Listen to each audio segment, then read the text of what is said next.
Quentin Tarantino, one of the most iconic, high-profile, influential, and at times controversial directors of the last 30 years.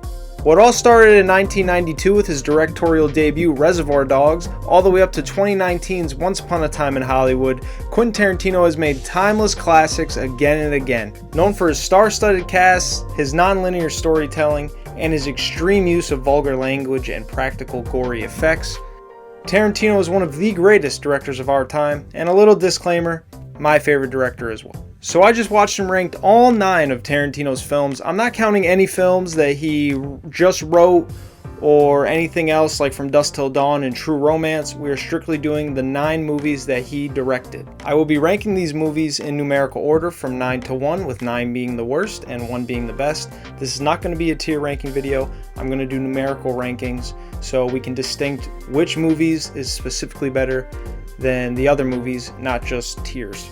And I do want to say that Quentin Tarantino does not have any bad movies. Even his worst film is really not that bad. All 9 are very good movies, but there are definitely some that stick out more than others, and there's of course the all-time classics at the top. So without further ado, let's dive into it. These are all 9 Quentin Tarantino movies ranked from 9 to 1.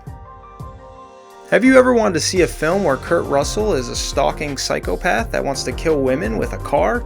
Me either. But that's what we got here at number 9 with Death Proof. Now, Death Proof is one half of a combined feature film called The Grindhouse, with the other movie being Robert Rodriguez's Planet Terror. But Death Proof still acts as its own standalone movie. It released in 2007. It stars Kurt Russell as this stuntman named Stuntman Mike, and he's this psychopath women stalker. And he stalks these group of girls. He stalks 2 different groups of girls in the film, basically with no background and no reason at all. He stalks on these girls for a little while, and then he has this stuntman car that he calls Death Proof because he can't die in it. And then either he puts them in the car and crashes the car and kills the woman, or he will chase a group of friends and crash into them with his car, making them completely get into a really bad accident, and then they all die. So basically, he preys on 2 different groups of girls in the movie. The first group of girls he successfully kills after meeting at a bar, and the second group of girls are actually able to fight back. Now, there is no background or anything to Stuntman Mike, just that he is a stuntman and that he is a psycho. There is no background on why he is the way he is, on why he chooses these specific girls. It just kind of all happens. Now, what makes this movie the worst out of all 9 Tarantino films to me is it was just kind of boring. It's a really dialogue-heavy movie, and most of Tarantino movies do have a lot of dialogue and a lot of extended dialogue scenes. But in this film, it's just kind of not really interesting conversations that they're having. It's a lot of just females at a bar just talking about random shit that really no one really cares about. The conversations don't really do anything for the plot line, except for when the one girl talks about having a pistol. That comes into play later, but besides that, it's really just a lot of boring stuff. I don't really like that there's no background explanation on Stuntman Mike. We don't know why he's doing what he's doing. We don't know why he chooses who he chooses. He just kind of appears, acts fucking creepy as shit, and then he just kills people. And I don't know how you guys would feel about it, or how you guys feel about it, but I really feel like Kurt Russell is out of place in this movie. I don't really think that he was the best choice for this Death Proof guy, for this Stuntman Mike guy. It's kind of weird seeing him in this role as a creepy older middle-aged man that kills people with a car. Now, some positives of this movie is the kill scenes are brutal. The car crash scene, if you guys know about it, it is super iconic. Basically, there's a head-on collision, and then they go in in-depth, up-close, gruesome detail on how the girls get hit by a car and how they die, and the tires hit this girl's face, and the practical effects are really good. They also do this thing where they show the car crash, and then they replay the car crash over and over to show every single person in the car, their fate. I thought that was really cool. Tarantino's really well known for his practical effects, and the practical effects in this film are top-notch. They're one of the best parts of the movie, one of the really good positives of the film. And the last 15 or 20 minutes of the movie are the best part of the movie.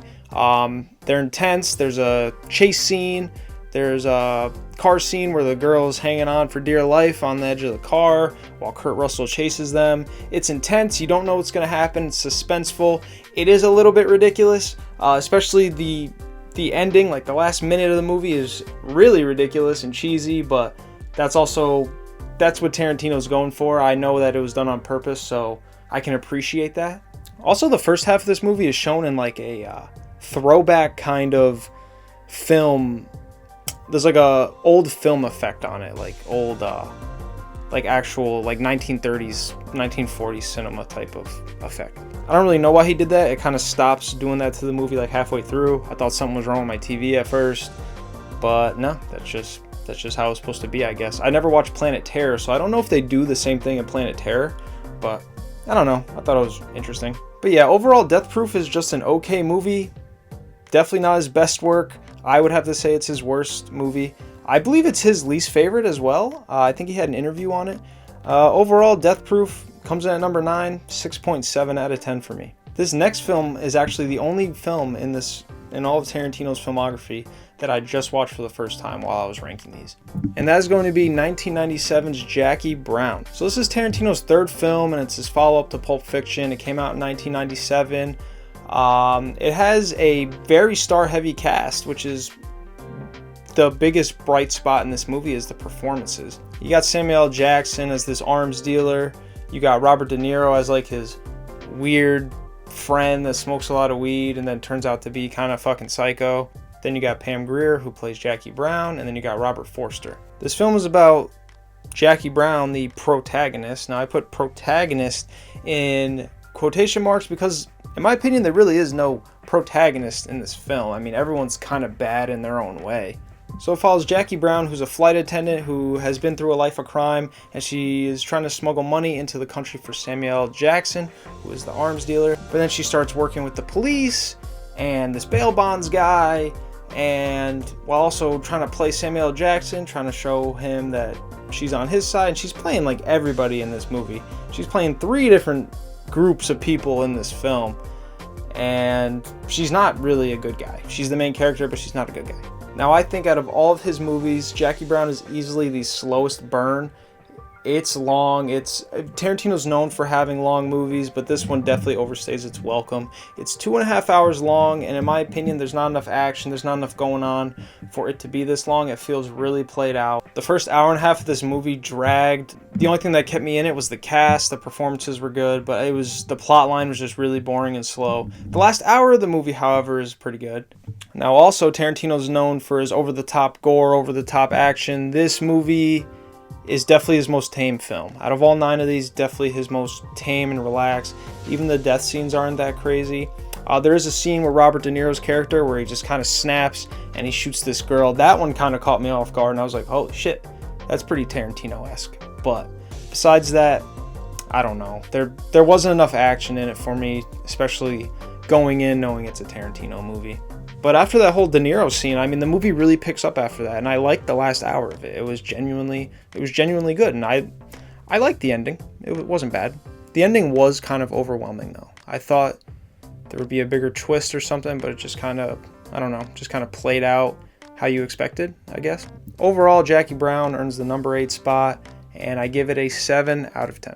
Now, coming in at number 7, I feel like a lot of people are going to disagree with this, and this movie is the only Tarantino movie I've actually ever seen in theaters, so I had like a connection to it, and I've seen it a couple of times, but after rewatching it, I got to put it at number 7. Number 7 is going to be his latest film, 2019's Once Upon a Time in Hollywood. Now, this film has a fantastic cast. It has Leonardo DiCaprio, Brad Pitt, Margot Robbie, Al Pacino's in here, a bunch of other guys. You go back in time to 1960s Hollywood. You got Charles Manson references in here. You got Sharon Tate.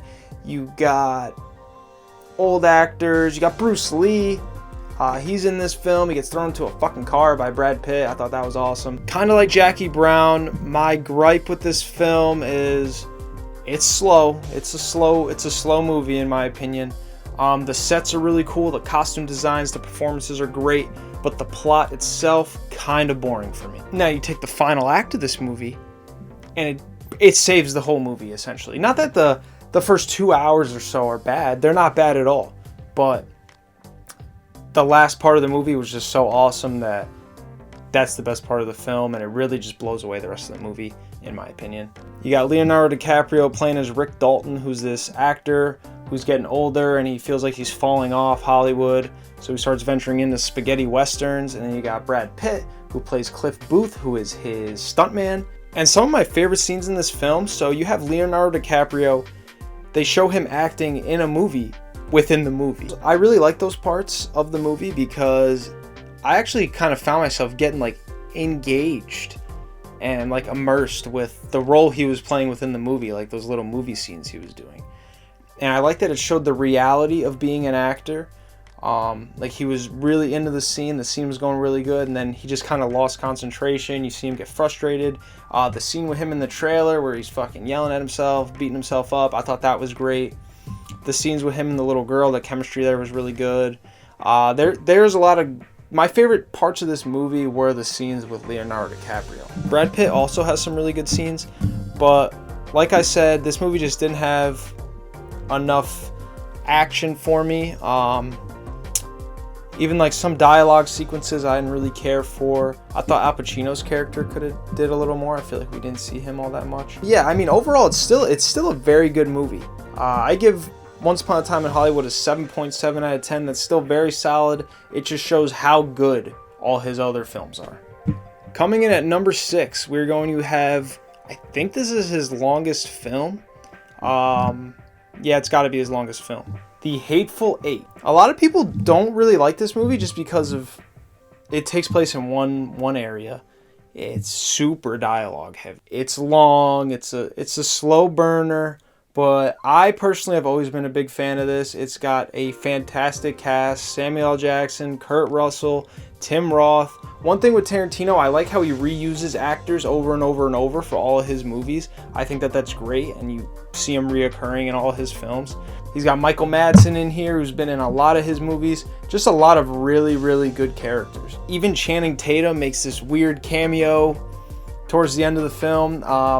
Only a Tarantino movie could you see Samuel L. Jackson shoot the head off of Channing Tatum. I feel like only in a Tarantino movie would that even ever work. This film, it starts following Kurt Russell, he's this hangman, I believe, and he has this girl that he's trying to bring to this town called Red Rock.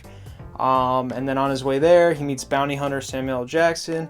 He meets the sheriff of Red Rock, and then he meets all these other random guys. And then it pretty much turns into a whodunit because someone in there is trying to get the bad chick. What's her name? It's Demagoo or something like Demagoo. I don't even know. The movie is a slow burner, but I mean, the dialogue sequences are still really good and engaging that you stay locked in, especially when the coffee scene happens and you're trying to figure out who did what. The movie really picks up in the second half. The performances are phenomenal. Samuel L. Jackson, this is one of my favorite movies of his. The movie really takes a crazy turnaround when he starts explaining to the old man about his son. I thought that scene was hilarious. It has like that Tarantino type of dark but funny humor in it, which I really enjoyed. I mean, yeah, I think The Hateful Eight is a super good movie. There is an extended version. I believe the regular one is around 2.5, maybe longer than 2.5 hours, and the extended version is like, what, 3.5 hours? That's a little bit too much. But overall, if you can get through, the dialogue heavy first act or two, then it's well worth it in the end. Overall, The Hateful Eight, very, very good movie. It's at number 6, and I give it a 7.9 out of 10. Now, this is when things get really, really good in the Tarantino films. Those first 4 movies are really good, but from 5 to 1, these are my absolutely, in my heart, some of my favorite movies of all time. This next one is going to end up being Tarantino's first movie he ever made in 1992. It has a great cast, great performances, and it's none other than Reservoir Dogs. This film, kind of similar to Hateful Eight, actually. It all takes place in one area. It's a whodunit. Who in the room is, the rat, the person that's trying to fuck over everybody, but they do it in a bank robber type of fashion. It follows a group of guys. I think we only get one of their actual real names. But, they go by Mr. White, Mr. Pink, Mr. Orange, Mr. Blue, blah, blah, blah, blah. The film picks up after these group of people rob a bank and they go back to the rendezvous, which is like this warehouse, and they all meet up and then they all realize they've been set up. The one guy's been shot.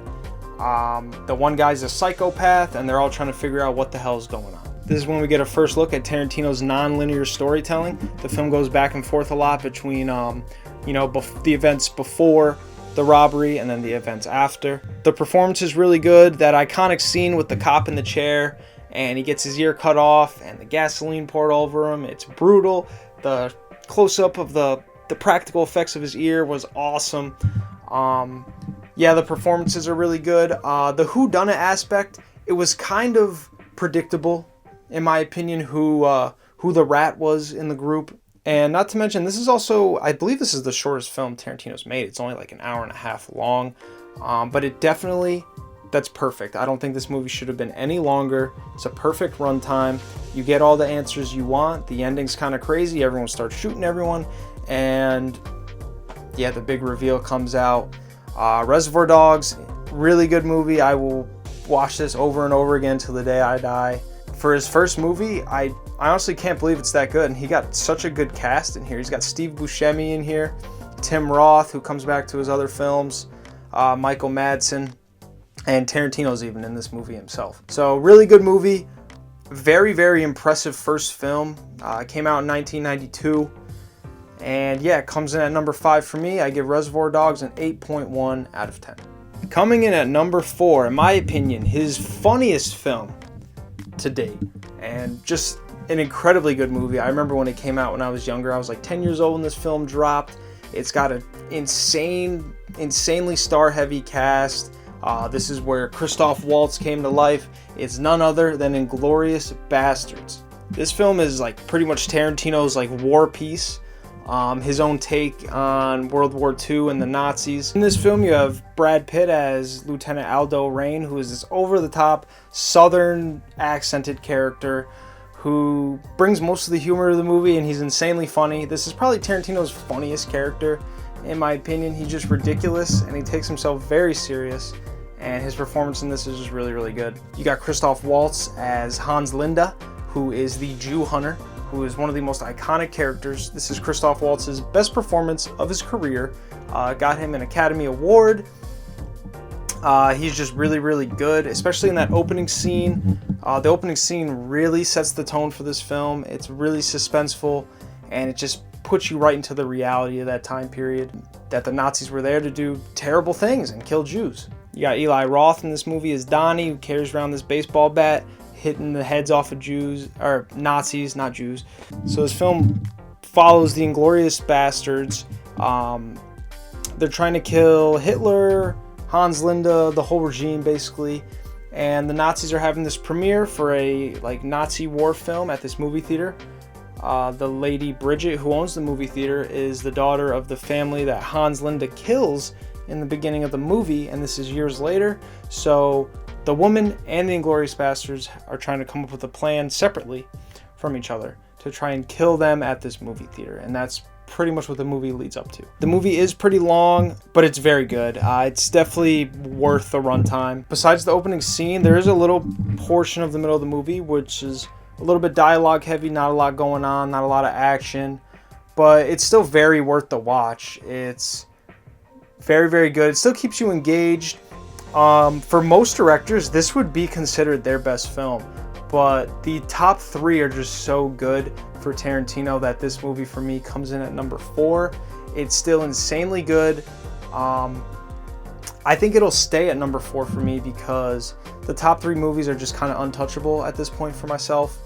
But Reservoir Dogs and below, I don't think can ever compete with Inglourious Basterds. So Inglourious Basterds for me, number 4. 8.5 out of 10. Insanely good movie. I recommend you go see it. So coming in at number 3 is going to be Quentin Tarantino's Kung Fu movie. He says he always wanted to make a Kung Fu movie, and this is his dream, Kill Bill.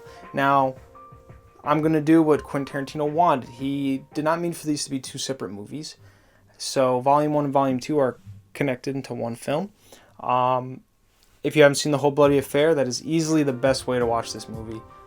Go see it. It combines everything into one film, and it makes the experience times 10. It really just, it's great. It's very long. It's like 4.5 hours, but super worth it. So Kill Bill follows Uma Thurman's iconic character, the Bride, in her vengeance journey to kill Bill, who was her old boss for this assassination group. Bill backstabs her and tries to kill her unsuccessfully, and then she tries to go and kill him. The movie kind of follows a video game style kind of storyline. Bill is like the final boss, and then she has to kill these little mini bosses along the way, people that she used to work with, old assassins. Uma Thurman, like I said, you got Michael Madsen back in this, the Asian kung fu master guy.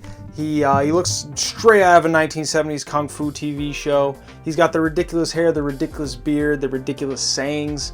I thought that was really cool. I like that they also throw in other languages in this movie, which Tarantino does a lot, like in Inglourious Basterds. Inglourious Basterds, I believe, was like 30% English. This movie isn't that dialogue heavy with other languages, but they throw them in there and it makes you feel way more authentic. This movie is purposely like over the top, ridiculous, cheesy. The sound effects, the practical effects are really ridiculous. The score is really good. You got the iconic whistle, the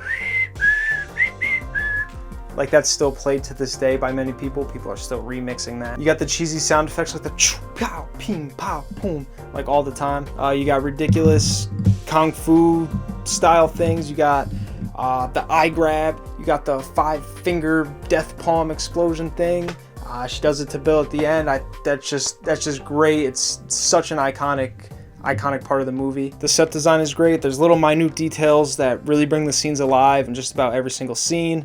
The costume design is great. Uma Thurman's iconic yellow jumpsuit that she has. They even throw in this little anime sequence, which I actually really liked in this movie. It shows you like over-the-top anime visuals of what happened with this one character, and I thought that was really, really cool. Overall, everyone knows Kill Bill. It will always be in my top 3 for Quentin Tarantino, but it just goes to show how good these next 2 movies are. So Kill Bill coming in at number 3, 9.5 out of 10. Coming in at number 2, such a good movie. My 3rd favorite movie of all time, Django Unchained. This film follows a slave named Django who is freed by this bounty hunter played by Christoph Waltz, who's also a doctor. And it's them going on this bounty hunter journey all the way leading to Monsieur Candy's plantain, which is also called Candyland. Monsieur Candy is played by Leonardo DiCaprio, who gives a captivating performance in this. So good. And the second half of this movie, when they're at the Candyland to the end, is just pure cinema. The performances in this are great. Christoph Waltz got an Academy Award for this, as well as in Inglourious Basterds for Best Supporting Actor. His performance is phenomenal. Leonardo DiCaprio is amazing. That whole dinner scene with the skull and him slamming his hand on the glass of wine, which was not in the script, just genius acting. Samuel Jackson's also in this as like Monsieur Candy's like head slave. He's like his house slave. He's really funny in this movie. Just his dialogue is just over the top, like ridiculously funny. Now the dialogue in this movie, I know there's a lot of N-words in this film, right? Like there was a lot of controversy for it, but that is how the time period was. So Tarantino doing that really places you in this, if it makes you feel immersed in this time period. It really brings this time period to life. The setting, the sound design, the way the characters talk, the way the characters act, it really puts you in that time period. This is also probably my favorite Jamie Foxx performance. He is very good in this film. He's a free slave, and the way he talks down onto the other slaves is funny. This movie also has a great range of emotions. Like it has angry emotions, sad emotions, like when Django sees Hilda for the first time in a while. It's got humor. It's got bloody, gory, action-packed. It's got all sorts of stuff. Great range of emotions in this film. It also has a pretty satisfying ending. The practical effects are really good. Just big explosions, guns going off, people getting blown away, heads getting blown off, blood splattering everywhere. Just that typical Tarantino-esque practical ridiculous effects. They're perfect in this film. I really love this movie. I can watch it over and over and over again. So Django Unchained, a 9.8 out of 10, and is the second best Tarantino movie. Now coming in at number 1, did you have any doubt 1994's Pulp Fiction. I think this is everybody's number one in terms of Tarantino films. Just the star-studded cast: Samuel Jackson, John Travolta, Ving Rhames, Uma Thurman, Bruce Willis, Christopher Walken's even in here, Harvey Keitel, Tim Roth, all the regulars for the Tarantino films are all in here. There's just so many good iconic scenes. It's like one after another. Every single piece of dialogue in this film has a purpose. The non-linear storytelling of Tarantino is really here. It starts in the diner with Tim Roth. It ends in the diner with Tim Roth. Samuel L. Jackson and John Travolta, every little dialogue sequence that they have is great. Even when they're talking about foot massages, it comes into play later in the movie, and it's really funny and good. You know, the Gimp with Bruce Willis and Ving Rhames, that is just an iconic moment in cinema history. Samuel L. Jackson, when he's giving like his speech of the prayer and he's lifting his gun, just great. When he's talking about Kahuna Burger, just everything in this movie is just so iconic and so good. Like some really peak cinema, that this is easily Quentin Tarantino's best movie of all time. It's literally a perfect film. Now, I put this above Django because of the modern day storytelling, like 1990s, and I just liked it a little bit better, and I think most people would agree. The performances, everything in this movie's great. The music, sound design, costume design, every category of this movie is just amazing. Pulp Fiction, this is my second favorite movie of all time. Tarantino's best film by date. Some of these actors, it's their best performances. This also revived John Travolta's career as well. Pulp Fiction comes in at number one. I give it a perfect 10 out of 10. I just cannot say enough good things about this film. And yeah, so that is all 9 Quentin Tarantino movies ranked and watched by myself. I hope you guys enjoyed. I'm sure you guys will have different lists. If you want to put your own lists and opinions, put them down in the comment section below. I would love to have some feedback. I'd love to debate some movies with you guys. I plan on doing more videos like this in the future. I really hope you guys enjoyed. Like, subscribe, comment, give me feedback, positive or negative. I'll take it all with a grain of salt. And I will see you guys in the next video. Thank you so much for watching. See you later.